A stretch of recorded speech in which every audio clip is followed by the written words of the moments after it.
Welcome to the Transportation Research Webinar Series, Moving Research into Practice. I'm Max Donath, Director of the Roadway Safety Institute.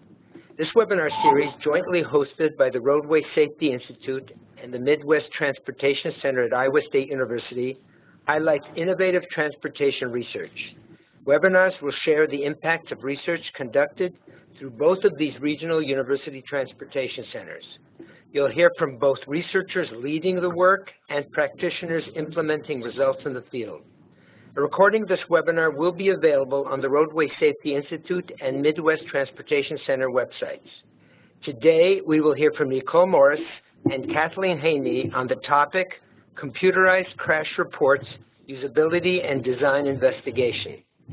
I'd like to introduce our speakers before they get started. Nicole Morris is the principal researcher at the HumanFIRST Laboratory at the University of Minnesota. Her main research interests are in transportation, especially as it relates to multisensory perception, aging, judgment and decision-making, usability, and human factors. Her most recent research has examined connected vehicles warning systems, team driving with the use of in-vehicle coaching, and lane departure warning systems. Kathleen Haney is the Traffic Records Coordinator with the Minnesota Department of Public Safety. She has been with the Office of Traffic Safety, the state's Highway Safety Office, for the past 21 years. She is currently the Traffic Records Coordinator, chairs the TRCC, and was a business sponsor of the MinCrash system. Now I'll turn it over to our speakers.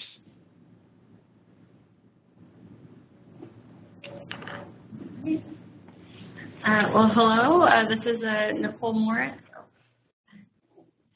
and Kathleen Haney, and I'll start with the background.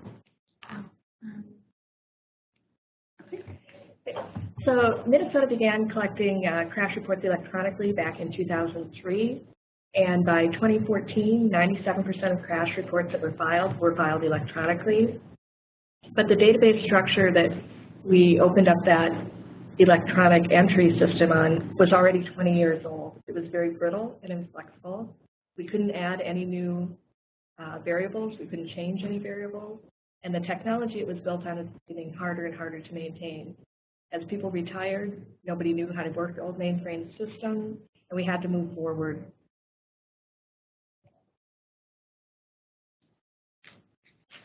So the Traffic Records Coordinating Committee set crash data as its highest priority, and we were able to leverage federal data improvement funding, the 408 and 405C funds, to replace the crash record system. Nicole Morris joined the TRCC at just the right time. It was our meeting where we got the go-ahead, and we are set to start funding this project. And it was her very first meeting, and she brought up that, hey, this is what we do in HumanFIRST and Human Factors, and I think there's a really good partnership there. And so we contracted with them, and HumanFIRST ended up guiding the vendor in building the new crash system. Thank you. So I wanted to give a really brief overview of what I'm talking about when I mention human factors. So there are really two branches of human factors, really, in psychology and engineering, and I'm a psychologist by trade. And the type of human behavior that we're really looking at is the capabilities and limitations, and commonly how that relates to systems, computers, or machines. And so we take our knowledge of how a system or an environment operates, what the interaction is between that environment and the user, and we try to make enhancements to improve human performance, minimize error, and this really ends up being a very multidisciplinary approach. We're calling on engineers and psychologists alike, graphic engineers, to come up with a really great solution. And why do we need human factors? Because often we think, well, these are sort of common sense solutions, but as you build, you can think of these things intuitively. But it really takes really thoughtful consideration of systems and building them, and you really need the expertise and skill set to be able to apply human factors principles. And certainly as you have a very complex environment, it becomes more and more important to have human factors considered. And with the crash report, there are a great number of elements and an extremely complex interaction between the user and the report that really requires human factors. And certainly you need it because if you don't consider these things early and often, it's very expensive to make these changes later on. So it's always a good investment to start early with human factors as you're building rather than after the fact. So I love this picture because it's a really great image of kind of where we were with this legacy system. And this is common with a lot of complicated interfaces where you require a lot of training, and those errors are often attributed to the user. So we think we can just train these errors out of people. And this is an image I took from Bulletin Board in Duluth, Minnesota.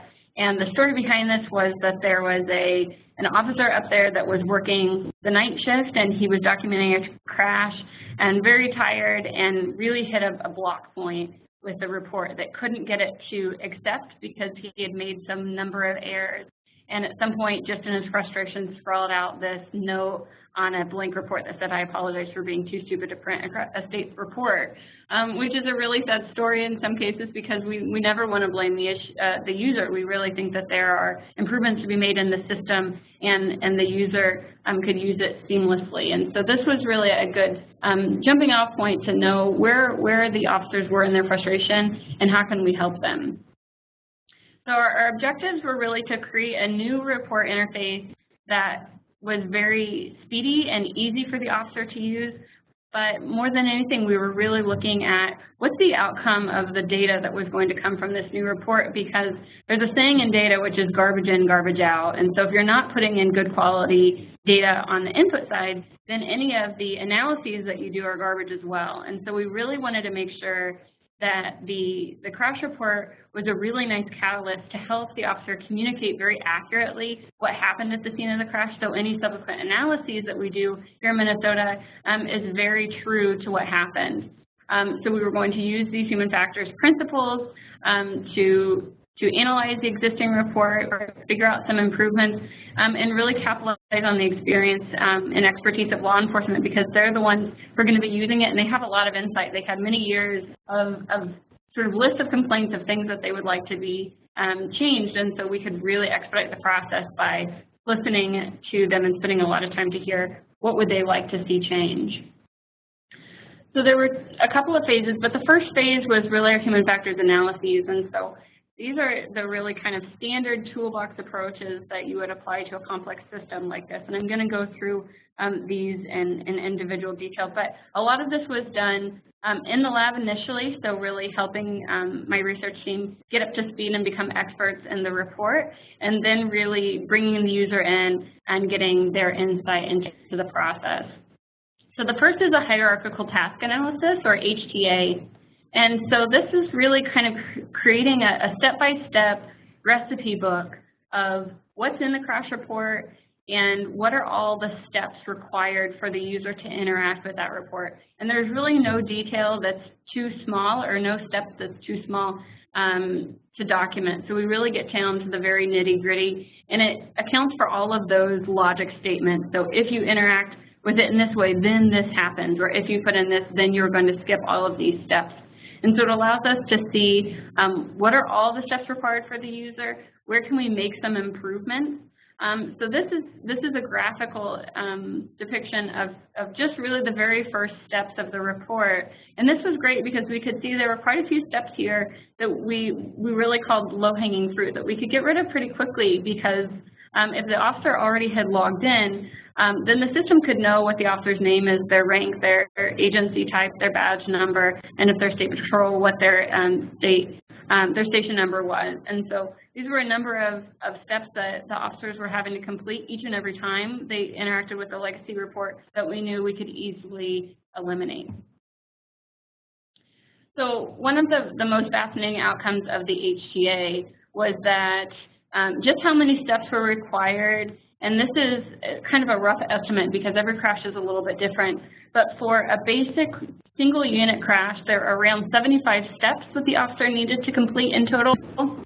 And then we looked at that, what's the division of responsibility between the user and the system, meaning how many of those steps can the system auto-populate or do for the officer, and how many are really dependent on the officer. And we had a few auto-population functions with min-fill if you would put in their tag or their driver's license, but it was fairly limited, so only 24 of those 175 could be auto-populated. So that became a big goal for us in an attempt to speed up the process and make it much easier and stress-free for the officer, was to shift more of those responsibilities onto the system, because if the system is designed properly to be able to do that, then you're going to increase the accuracy and really reduce the exposure of the officer to commit errors within the report. So once we had all of that information, we really had the framework to go and sit down with officers and hear from them, how are they interacting with the legacy report? We could figure out, are there some errors going on? So if they have an intention to interact with the report in a certain way, is it correct? And then really looking at some of that data quality, figure out, are there any validity and reliability issues going on with that interaction? So validity is really thinking about the variables of the crash report. So if the officer thinks they're saying one thing, are we thinking that same thing on the state level? So if they're intending to say that a certain type of crash happened and they interact with the report in a certain way, does it get interpreted on the other side? Does everybody have the same definition? And then also reliability. So looking within stations, do the officers within a single station interact with it in the same way? Do they apply the same set of rules? And then across stations. And so we worked with about 12 officers, and we sat down with them for several hours. They were very generous to sit down and walk us through step by step. And this is really, we call a think aloud process. So they would, as they were interacting, really telling us what they were doing and why they were doing it. So we found some issues for validity and reliability. Hit and run and parked vehicles. This is where we really saw some major issues where it was unreliable how officers were interacting. Some officers knew the rules to document these types of crashes, and some didn't.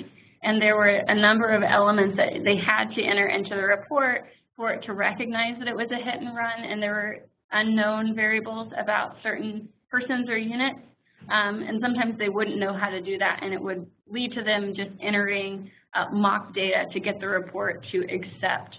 Another major area was the sequence of events. So the sequence of events is a great place within the crash report for us to document in numbers or in data what happened kind of play by play in the crash. And a number of officers were using basic keystrokes for this. So motor vehicle and transport is 01.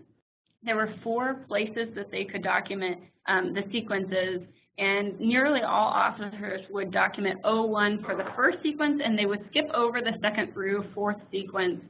And the problem with this is they also didn't have good validity of what that meant. So they thought they were saying that the motor vehicle was in transport and it was in a crash. But actually what that variable means is it was a collision with a motor vehicle in transport, meaning that it is 2 units that were involved in the crash at minimum. So there was a major issue here of validity and reliability for inconsistencies. We really didn't hear the same explanation from any 2 officers on how to interact with this part of the report. And certainly non-collision events were underutilized. So it's really important for us to know in cases of run-off-the-road crashes, did they cross the center line, run off the road, right, left? And those were very inoften documented. So the next thing we did was a card sorting task, and this is really a fun sort of old school human factors technique where you have a complex system like this, many menu items, and you put them on individual cards, and you have officers sort them into logical categories. So it really helps you create new structures and really think outside of the box for how you could reorganize the variables and data in a way that's most intuitive to the user. So you can do this with hard cards. We found that it was a little too cumbersome and would take too long, so we went to an electronic format for this. So we used an online card sorting software called Optimal Sort, and we had really great participation. So a huge number of officers participated in this, which was great, with a wide variety of experience levels. So we had 60 different law enforcement agencies participate, which was really great to jumpstart the interest and support in this project from our Minnesota local law enforcement and state law enforcement. So then we could take all of those different categories across all of the officers and find some commonalities. So in this slide, you see lots of really thin lines. So those are the individual cards. And as the lines start to merge and get thicker, the thicker they are, the more agreement across officers that those groups belong together. And so it starts to allow us to create these groupings where you can see that a majority of officers think that all of the things in green would really go under the unit category, crash, and narrative. So it really helps us reinforce some of the categories that were already existing and find placement for some of the new variables in different locations than they were previously. The other thing that we did out of this process through our interviews and the cognitive walkthroughs and then the card sort was start to create a new possible report structure. So one thing that to keep in mind about the legacy report is we had some variables at the beginning of the report that were at the crash level, some location and time factors. But then we had other elements at the end. So they were sort of separated and they did a majority of that crash level information at the end of the report. But what we were hearing from officers was they really preferred a one-to-many structure and ordering. So really when they thought about the crash, it's sort of like walking themselves through it and thinking about it in the most logical way. And so they really said that they wanted to start with everything about the single crash, so everything that would be at that crash level, and then really work their way out to each individual unit, then keep moving outwards from that unit, so driver and passenger, then move on to the next unit, driver, passenger, in that order. And they were very specific, even within those categories. So if we're talking about the driver, they really wanted that logical flow to be from the unit and away. So if there are variables about the driver that more pertain to the unit than the driver themselves, they wanted that information first. So example would be for the driver, if we were documenting information about their seatbelt use, are they belted, lap, shoulder combination, they really saw that as a variable that had more to do with the unit itself than the driver. So they wanted that information first. But something like the driver's physical emotional state, are they agitated, are they under the influence of drugs or alcohol, they thought that that was something to do more with the driver and should be included after those variables that are more pertaining to the unit. So it was really interesting and continued to allow us to really refine that flow and structure. So when the officer's going through the crash report, it's very logical and seamless and easy for them to document the information because it's presented in a way that they already think about it. So once we had a really good framework of how we should build, we created a mock crash report. So there was nothing on the back end, but this was really a front end report that we could modify on the fly and really come up with a solid wireframe that we could hand off to the vendor when they came on board. So our intention was to take this wireframe or the mock crash report and test it with law enforcement to figure out where are the errors that they're making, how can we modify the report to limit those errors, and then determine what is their subjective usability and acceptance, what do they love, what do they hate, and how mentally demanding is it. So we heard early on from officers that some of them really loved a wizard-based interface. They use it for an e-charging interface that they interact with, and they felt like it was very intuitive and user-friendly. But also we have a different interface that's more similar to the legacy report, which we call the form. So don't think of this in terms of a paper form, but we call the form something where you would have many variables on a single page and interact less like a wizard. So what do I mean by a wizard versus a form? A wizard you've interacted with many times anytime you download some software to your computer. So you have a little dialog box and there are just a few questions, sometimes only one question, and then you hit lots of next buttons to get to the next stage of that installation process. And so you can do this with other interfaces, and really you create the split. When do you go to the next page at decision points? So in this case, if you're looking at, are there any passengers? So on one screen, they indicate yes, no, if there are passengers, and then it's going to take them on to another screen depending on their answer for that. So if they said yes, then they would go to a screen that had the input details. If they said no, then they move on to something completely different. Whereas a form has fewer screens, you're going to see more information on at once. And so you have a little more freedom to go in multiple directions, whereas the wizard is very set, and you don't have very much freedom to start in different areas of the report. And so there are pluses and minuses to this, and we really weren't sure which was the best interface approach, so we thought, well, we'll build both, capable of doing a single unit crash, and we'll let the user decide which is the preferable interface for this use.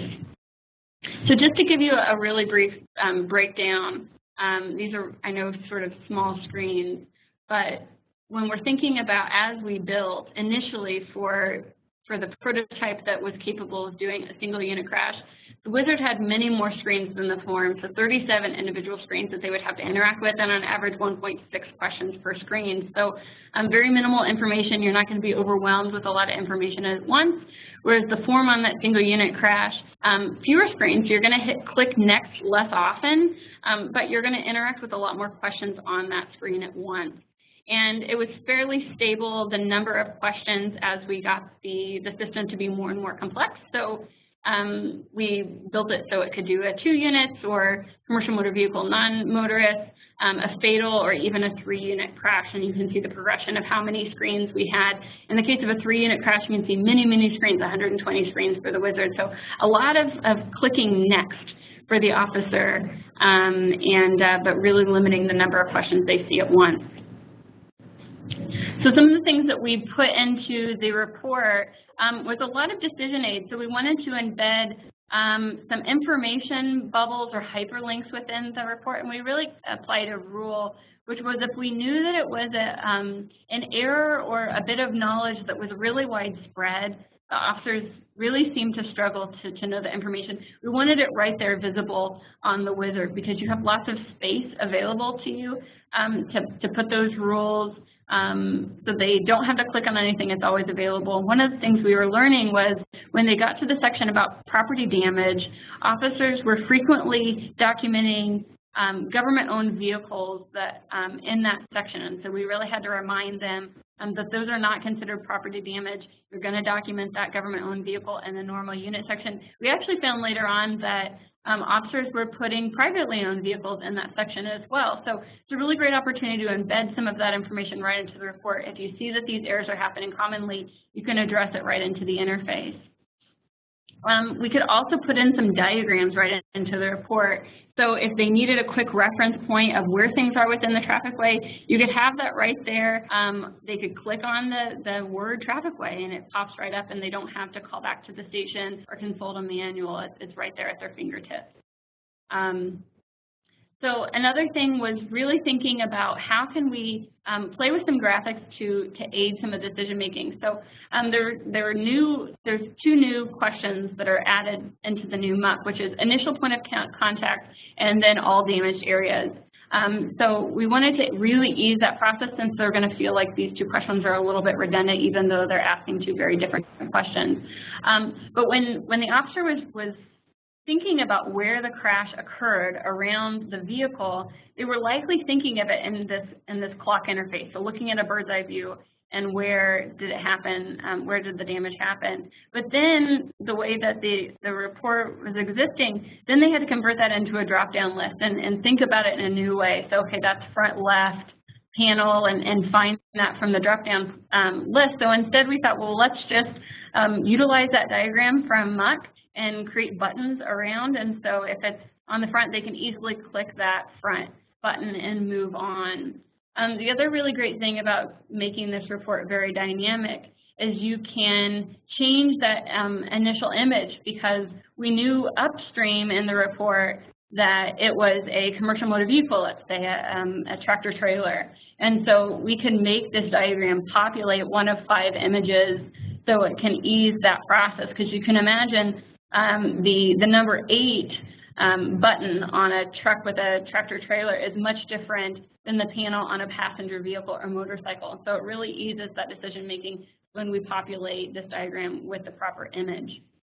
Same thing for bus. The other thing was that back to that sequence of events. So one of the things to keep in mind and why it was so difficult for officers to interact with the sequence of events is because that single drop-down list for each event had something near 50 items. So there was a lot of scrolling and hunting through the list to find the proper item that they were looking for. And so instead we created sort of a decision tree, and we call this a nested menu. So when they first click on that drop-down, it's going to give them 3 options. A lane departure or a non-collision, a collision with a non-fixed object, or collision with a fixed object.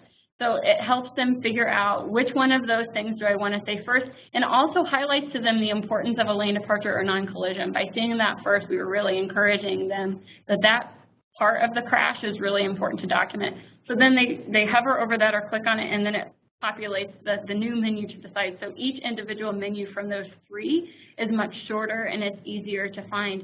And then also when they're saying that it's a motor vehicle in transport, they have a nice indicator reminder that they're saying it's a collision with a motor vehicle in transport. So as we were building these, we did iterative usability testing. So we did 4 major rounds. We would build it so it could do a single unit crash. We'd take it out to officers and test it. Sometimes over lunch before we got to the next officer, we were making changes because we wanted to be as responsive as possible. If we saw a problem within the report or an error within the report, we were making changes in real time. And so we were asking officers to put in a mock crash report, and they would report how usable it was, what was their mental workload. We were looking at duration, so how long did it take them to interact with the report, and then we asked them their preference. So which did you prefer, the form or the wizard? What was really interesting, as we continued to build, we were certain that one of the 2 interfaces would really come out the winner. So they would either hate the wizard and love the form, or vice versa. And after we did the first round, it was a 50-50 split. So we built it so it did a 2-unit crash and took it back out and 50-50 split. And all the way up until the point where we're doing fatals with 3 units, still it was very split. 50% of the officers liked the wizard and 50% of them liked the form. And the reasons were fairly predictable. So officers would say they really like the wizard because it's different than what they have now, or they really like the form because it's similar to like they have now. We did see some differences in age and experience of computer use. So some of the younger, more tech-savvy officers perform the form-based interface, and the less technologically confident officers seem to prefer the wizard. So ultimately, you know, I'm talking with Kathleen through the whole process, and she keeps saying, I'm not going to choose, they have to choose. And I couldn't get a consensus, I couldn't get any majority opinion. And so finally we said, well, maybe we need to just build both. And you know, if the intention is that we need to support officers in the best way that we can, there's clearly 2 different types of groups out there, and both interfaces would likely support them best. Beyond preference, we didn't see any differences in usability, mental effort, duration. All of those things really came pretty evenly split across the 2 interfaces. And what was really great, we had so many auto-population functions with a lot of advanced logic that we were able to shift down that responsibility between the user and the system. How many things were required by the user? How many things could the system auto-populate based off of some of the entries that they put?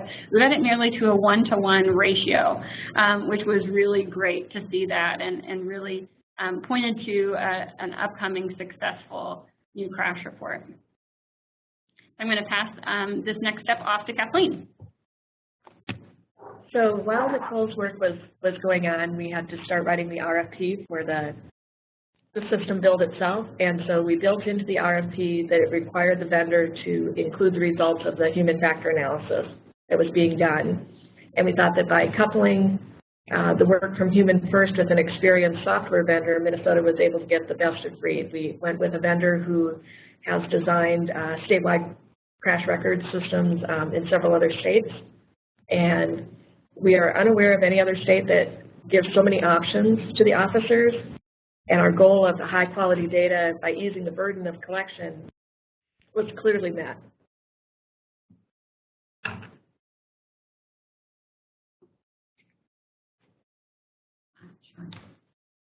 So the vendor we hired was called Apris, and we did hire them to build both those interfaces, and then they brought to the table a third one called Quick Capture, which allows an officer to enter high-level data and then clear the scene quickly. So they'll collect information on the people, the vehicles, and then the conditions surrounding the crash. And while using Quick Capture, there are no edits and nothing is required.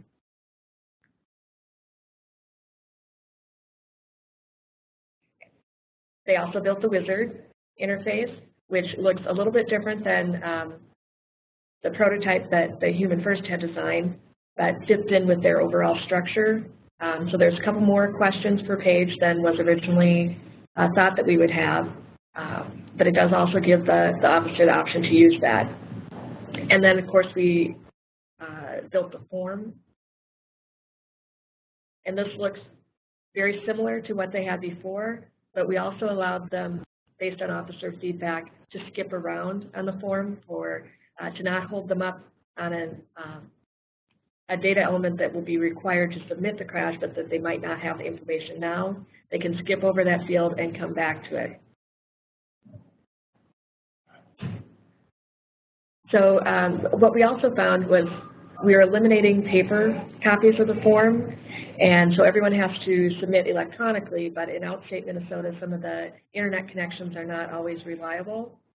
So we had the vendor then create both a website interface for officers to use, and then a standalone platform that they could load onto their laptops, complete all of the information for the crash report form, and then upload when they came back into an area with connectivity. One of the other, probably the biggest change for the officer is in locating the crash on the crash report form. In the past, they had to actually just type out what had happened, where the crash was. So say 300 feet south of the intersection of Snelling and University. And then the report would come into our driver and vehicle services. They would read that, pull up the MnDOT base map, try to find where that is on there, and then enter all the information, the data elements that MnDOT and the road safety people needed to use.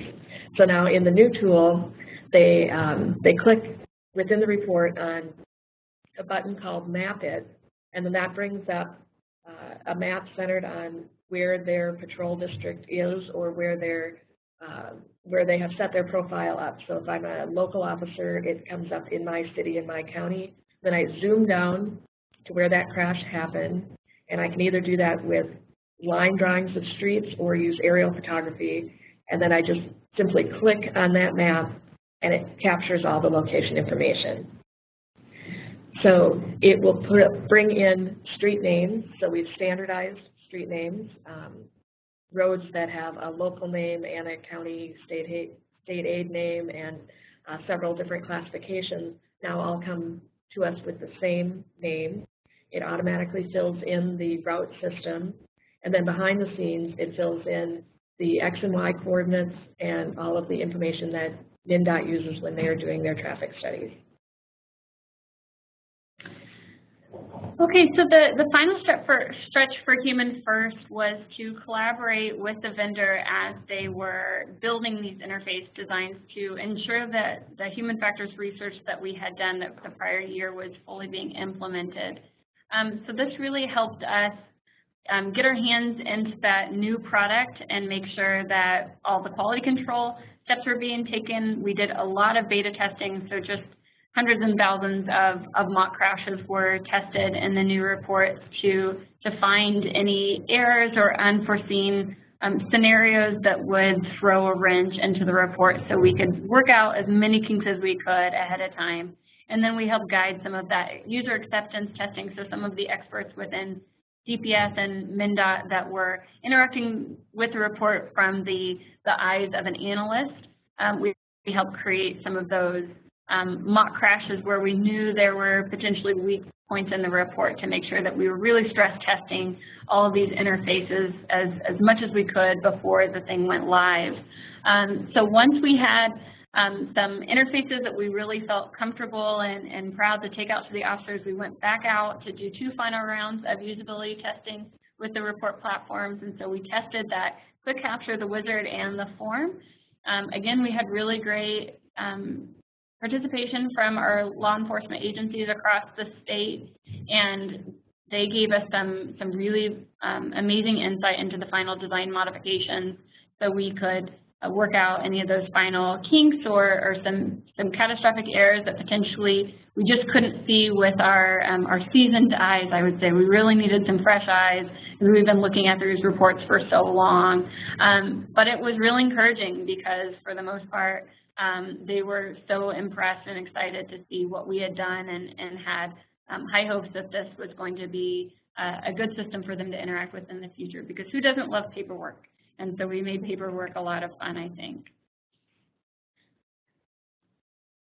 So I think one of the things that the whole project team is most proud of is that we actually went live on our date we said we were going to, and we had to get a lot of special permissions because we went live on January 1st, which this year also happened to be a Friday.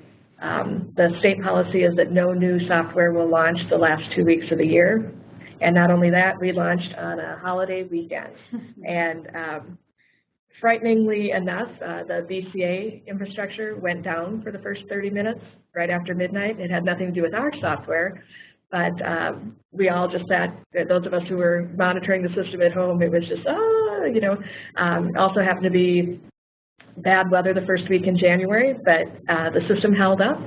We had, so far this year, we've had just under 30,000 crashes have been logged into the new system, and so we're on track for other years. It's not, we're not seeing any reduction. There aren't people who are just not reporting any crashes. We've heard mostly positive feedback, and some of the agencies now are using the built-in reporting and analytics tools that are also in the software. And we're going to continue to fine-tune and make enhancements based on officer feedback. And I think one of the biggest things that I hear over and over from officers is how impressed they are and how pleased they are that we started with the officer and built the system up.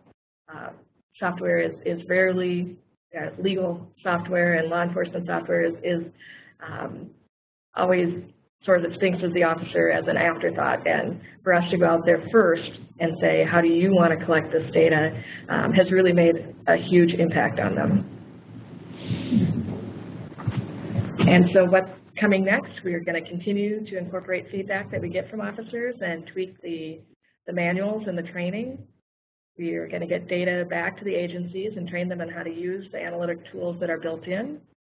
And hopefully by the end of the summer, we'll have a public portal where citizens can come into the Office of Traffic Safety website and do some aggregated crash data inquiries and create some reports and see what data is out there. We're going to convert 10 years worth of old data so we can do some trend analysis, and just to continue to move on and improve. And we're going to again, employ the services of HumanFIRST to look at crash report accuracy. Now that we've identified some of those things that officers were having an issue with before, have we fixed those? Have we not fixed those? And any other sorts of reliability and feedback that they can gain for us. I don't know, Nicole, you want to talk a little bit more about that? Yeah, so, you know, it's I think the paramount goal of this project was to really help officers. They really put themselves at risk when they're on the roadside, so the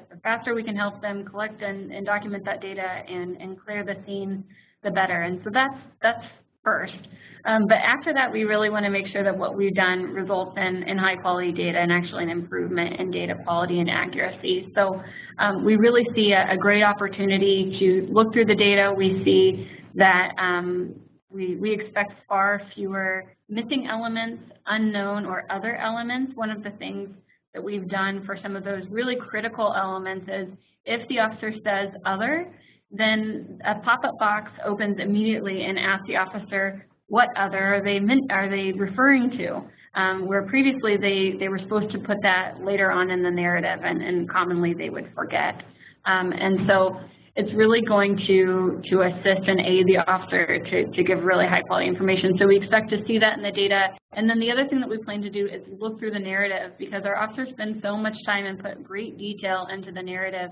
So it gives us an opportunity to compare what's in the narrative to what's in the data of our past reports and our new reports to see is the data more accurately matching what they have conveyed in the narrative. So we're excited to see the outcome of that in the coming years. We start to document and analyze the new crash data compared to the old. So I want to acknowledge some of my research staff that worked on this project. So Jacob Achtemeier, Jen Cooper, Alice Ton, JP Plummer, sorry I didn't list you in here, from Wichita State, Kansas was all really great. A huge thank you to Kathleen Haney and the Traffic Records Coordinating Committee for taking a chance on HumanFIRST and seeing the role that we could play in this. It's really a huge honor.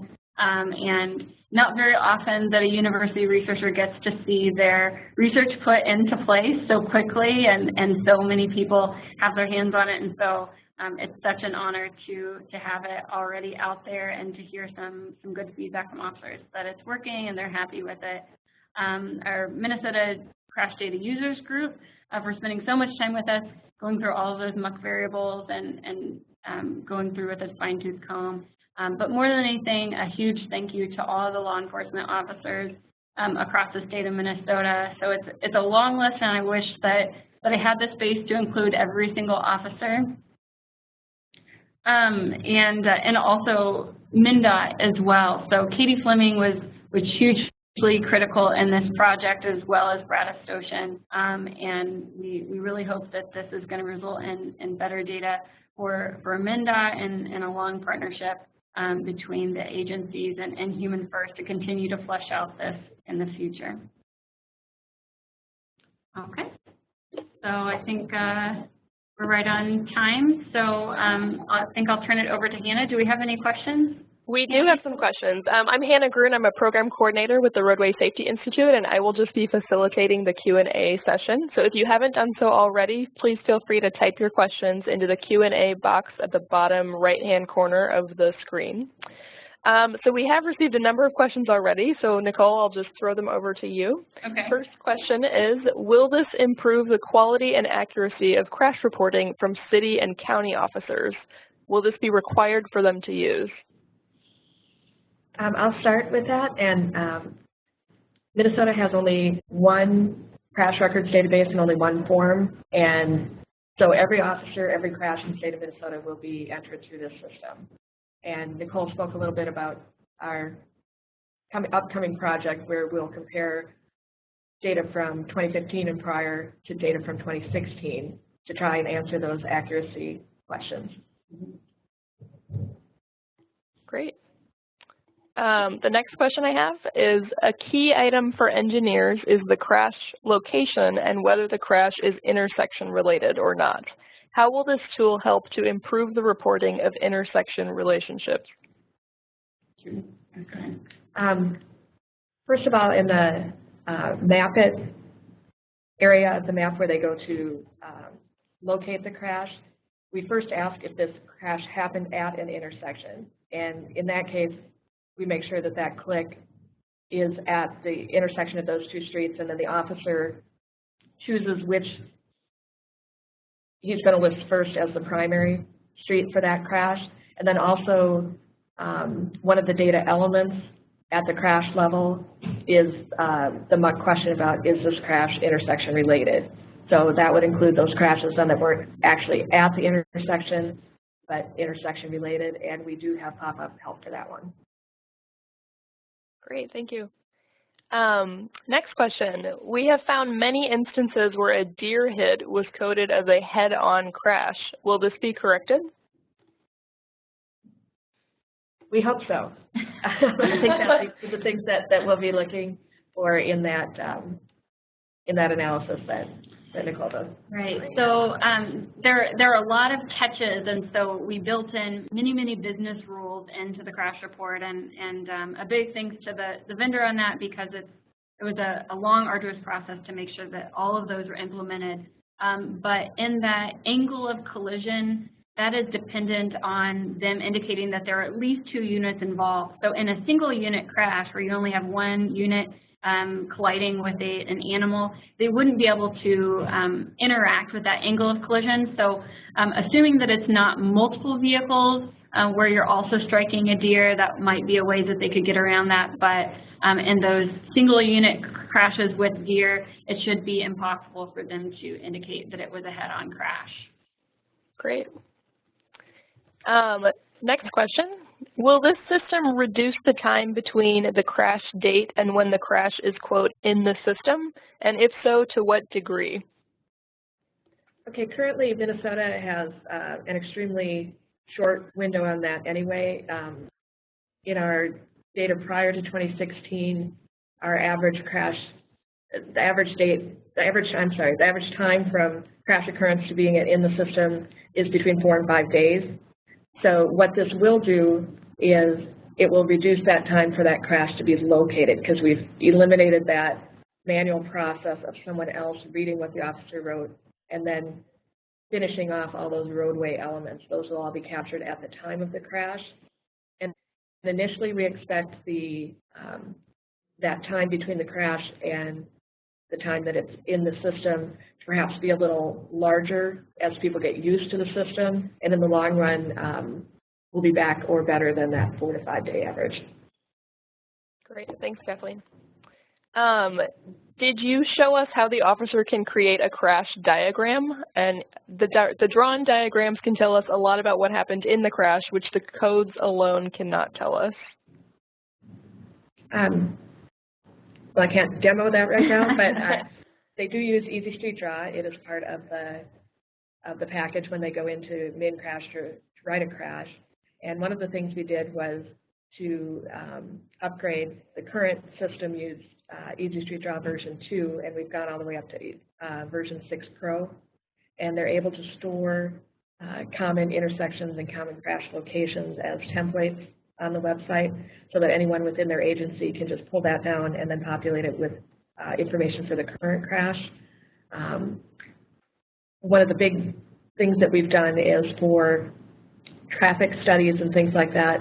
In the past, when we've given out redacted crash reports, they did not include the diagram and the narrative, and they will include those now going forward from 2016.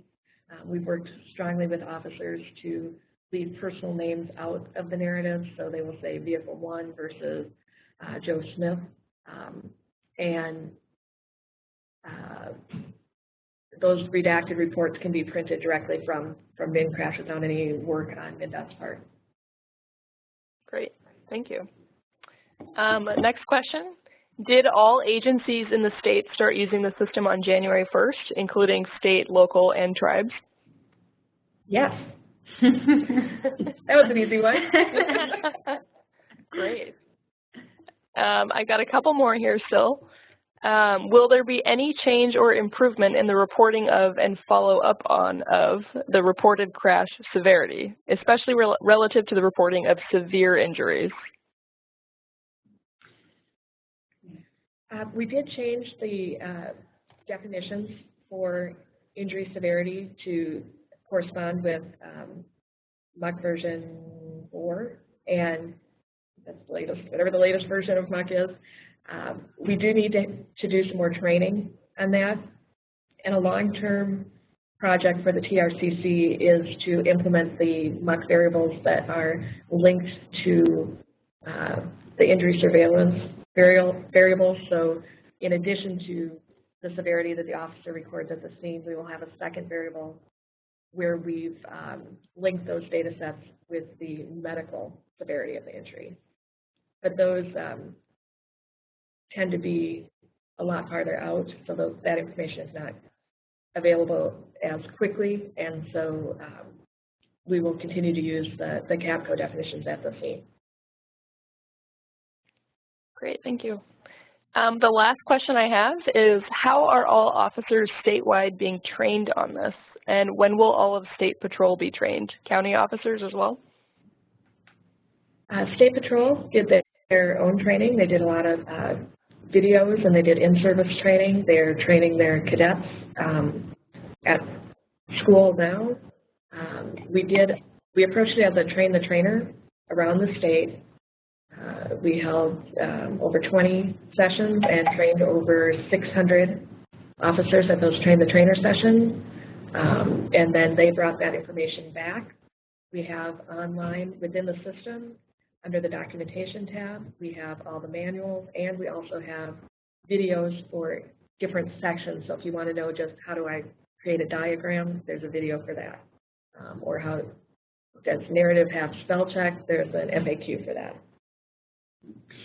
And I should say, really, at the beginning of the conversation between myself and Kathleen and the TRCC about how could HumanFIRST get involved in this project, it really was centered around the idea of training. So the TRCC was talking about their nervousness of the upcoming training that would be involved and getting officers to use this new system. And the thing that I said was, look, if we design the system so it's really user friendly and intuitive, it would require very little training.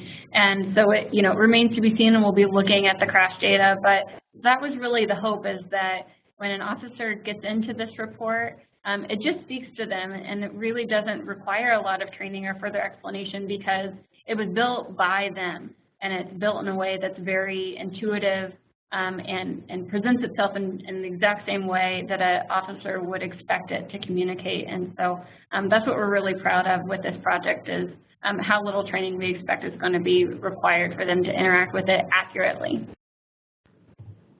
All right, thanks, Nicole. I do have one last question, and then so we'll take this question and then close things off. So the last question is, how close are law enforcement agencies to be able to export data from crash reports into their own record management systems?